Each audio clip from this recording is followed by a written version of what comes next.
welcome to another video. I'm here with Tom. Say hi, Tom. He's crazy. Today is Tuesday, August 27th, which means it is the last week of August, which means it's officially October for me because September and October are the same to me. It's Halloween. It's Halloween month. I don't make the rules. I'm ready for Halloween. Halloween is my favorite holiday, and I've been working on some Halloween themed illustrations and stuff in the background. But in the midst of all that, I remembered I have a travel sketchbook that I started and never finished, but because I'm so ready for Halloween, I kind of put it to the side and I realized, hey, maybe I should come back to it and, finish that first before diving into another project, because then it'll never get done. So I'm gonna take the rest of this week to finish that if I can. We'll see how that goes. Alright, so day one, but before that, I just wanted to say I won't be including all the sketches I worked on because that would be a super long video, so I'm just sharing a few from each day. Now that that's out of the way, let's talk about the sketchbook I'm using. So if you're familiar with my channel, you know I tend to gravitate towards a Strathmore mixed media sketchbook. I love that sketchbook so much, but it hasn't been the greatest when it comes to traveling because of its size. The one I use specifically is the 5.5 by 8.5 inches, which isn't that big, and it's actually the smallest size for that particular sketchbook, but it's just still too big to carry around, especially when I'm traveling on an airplane.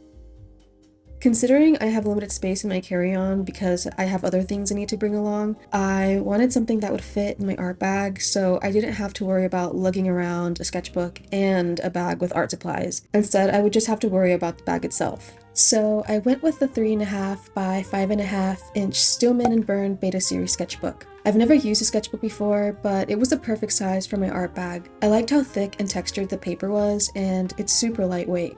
After using it, the only complaint I have is that it's supposed to be a wet and dry media sketchbook. It specifically says it's made for watercolor, but I felt like the paper would crumble easily. I don't know if that's just me though, maybe I was overworking it or adding too much water to it.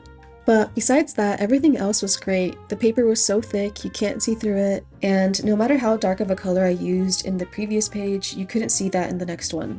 For now, this will be my go-to travel sketchbook, but I'm curious to know if you have any other suggestions, preferably something in that same size and something made for watercolor. I don't know, I wish it didn't crumble, but again, maybe it was just user error. Maybe I just have to use less water next time.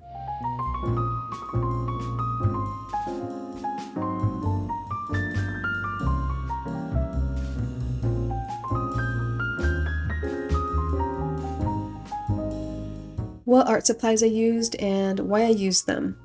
If you watched my last video, in it I customized my own watercolor palette specifically for my travel kit. I love using watercolor on the go because it's so versatile. It's portable, compact, lightweight, it dries much more quickly compared to other mediums like oil pastels or gouache, and cleanup is quick and easy. As someone who enjoys making colorful art, it's nice having a variety of colors to choose from in a small little space, and I love having the option of using it alone or with other materials. I'll go into detail about specifics in my art kit in a future sketchbook/art travel kit tour, but for now I'll just say that I used my watercolor palette in 99 or if not 100% of the pages. The other supplies I brought were water-soluble color pencils, Neocolors, brush markers, and pens. It may seem like a lot, but your girl loves options, and it all fits in my bag, so that's all that matters. Even though I worked in the sketchbook at home, which we'll talk about soon, as soon as I worked in it, I decided to only use the supplies in the bag. I really couldn't tell you why I made that choice. I think it might have been out of pure excitement to use my new watercolor palette, but then it kind of became a thing where I figured I'd use my kit as intended. I think doing so helped with motivation because I had limited myself to what was in my bag, and I didn't have to worry too much about cleaning up afterwards.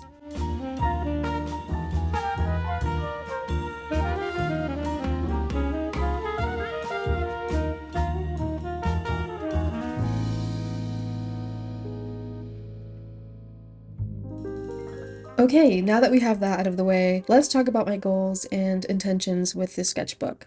You may be asking, Ruby, why did you get a travel sketchbook and not use it while you were traveling? And my answer to that is, that was never my goal, that was never my intention. My intention was to use it kind of like a scrapbook in a way. I thought it would be a cute idea to start these quote-unquote art scrapbooks for every vacation I went on, so I can have a collection over the years to look back on. It basically combines the memories of the things I did and saw, and also the opportunity to see my growth as an artist over the years. So my intention was to take pictures of cool things I saw or something I wanted to remember and draw it later on. I also saved some physical items to make a collage on the last spread, which you'll see later.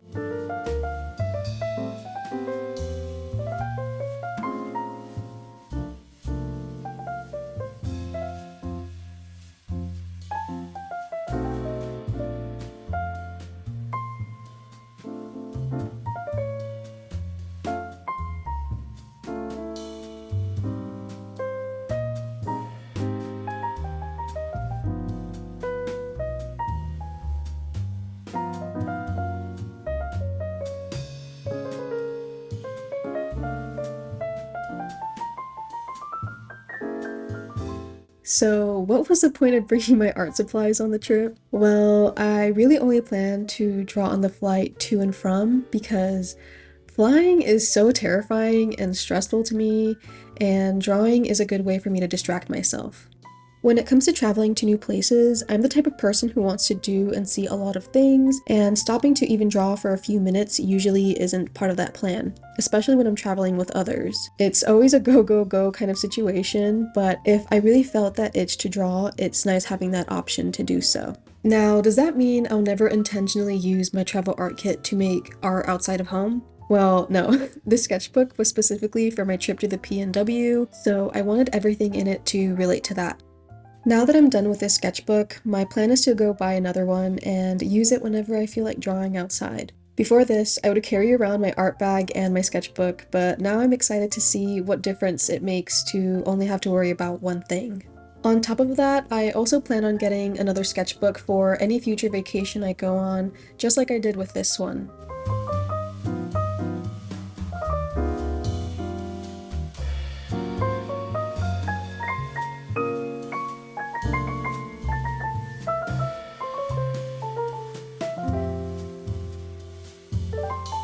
Some of the other goals I had for this sketchbook was to continue to be loose with my sketches, experiment more, and limit the time spent on each page. On the flights, I only worked on 2.5 spreads, or about 5 pages, and I didn't limit the time for those sketches because, again, I was trying to distract myself as long as possible. When I got home, I didn't work in the sketchbook right away because I was feeling the post-vacation blues, but after a week or so, I wanted to get back into it, but I still didn't limit the time spent on each page because drawing something was an accomplishment at that point, and I just wanted to take my time and be with my sketchbook as long as I could. At that point, I didn't have a goal in mind for a completion date, and I've learned that when I don't have a goal in mind, I'll take my time. It's ridiculous how much time could pass because I'll work on something else and keep saying I'll get to it later. But then August came along and, well, you know the rest. So my new goals were to finish the sketchbook by the end of August, which was 5 days away. So I had less than a week to finish about 29 pages or about 14.5 spreads. My other goal was to stick with a time limit, and this time it was mostly because I had to, or I just wouldn't complete it in time. I limited myself to about 10 to 15 minutes a page, and there were a few spreads where I spent a little bit more time on them, but there was also those where I spent less time on.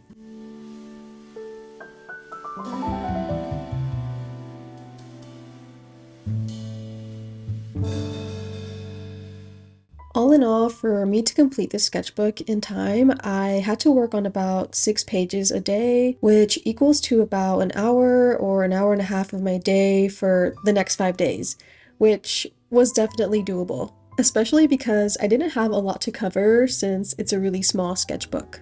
But even though it is such a small sketchbook, I still had my struggles with it because adding small details was kind of difficult. And I don't know if you regularly practice limiting yourself to draw something for 10 to 15 minutes or less, but as someone who can be quite a perfectionist, it was a bit challenging at times, especially when the picture I took caught my eye because of all the detail in it. I quickly learned that this was probably going to be my quote-unquote ugliest sketchbook.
So, how'd it go? Did I learn anything new?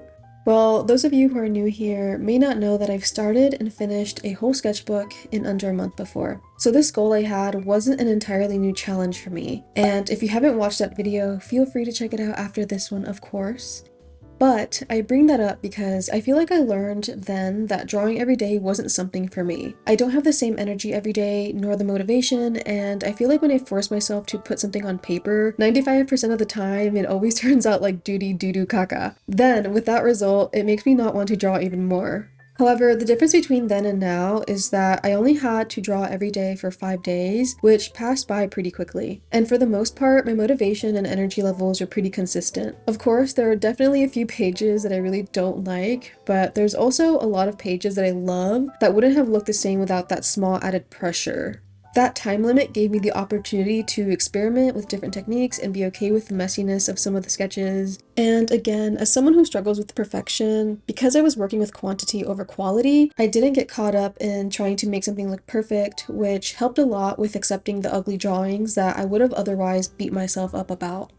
I know the topic of whether you should draw every day to improve as an artist is a super controversial topic in the art community. And before you come for me, I'd just like to say, do what works for you, and if drawing every day helps you improve your skills, then keep it up. But I'd also like to invite you to acknowledge that not everyone's process is the same. I can say a lot about this topic, so maybe I'll save that for another video. But just to defend myself or anyone else who struggles with feeling guilty or feeling like an inadequate artist for not being able to draw every day, in my opinion, there's a difference between pushing yourself a little to achieve whatever art goal you're wanting to master and pushing yourself to mental exhaustion. You know best when to rest. Now, that doesn't mean have every excuse in the book to avoid sketching. Consistency is still key to growth, and you shouldn't let lots of time pass between practice. That's why the gym analogy really resonates with me, because like I said in my previous video, just like the gym, you have to be consistent with it to see results, but you also need rest days for your muscles to recover. So if you went to the gym once a month, you probably won't see any improvement, but if you go 4 to 5 times a week, you'd see a huge difference in a year's time. There are definitely days where I don't feel like drawing, but if I give myself that little push to do so, a lot of the time I get so into it and create something I'm really proud of, then I wonder why I wasn't feeling like it in the first place. However, there's also those days where I really don't feel like drawing and I push myself, and the whole time I'm just waiting for that time I set aside to end. And at this point, I'm just mindlessly drawing, and I think that's the time when I need to just leave it alone and come back another time, because my overall purpose for practicing art is to enjoy it while doing so. I guess what I learned is that I need to continue finding that happy medium when it comes to the amount of time spent creating in my sketchbook, and that it's okay that my process doesn't look like someone else's. I also learned that I do love a challenge, even if in the moment it can seem a little bit overwhelming, but afterward, no matter the outcome, I'm proud of pushing myself and experimenting with my art.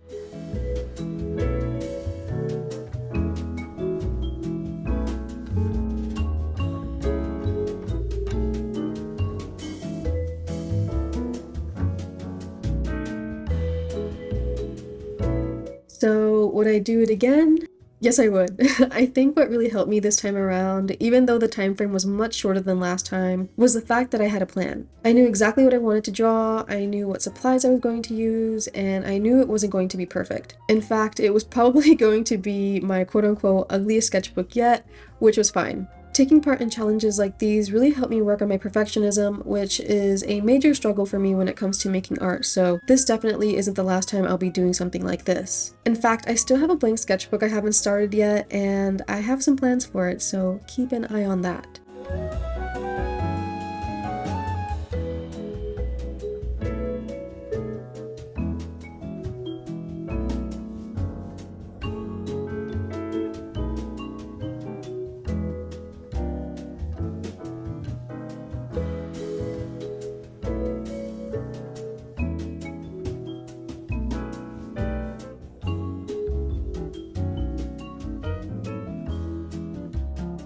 If you're still here, thanks so much for watching this video. As usual, I'd love to hear your thoughts in the comments below. I hope this helps you create something. Don't forget to like this video if you liked it, and subscribe if you'd like to see any future videos. I'll be sharing a sketchbook tour very soon, so I hope to see you there.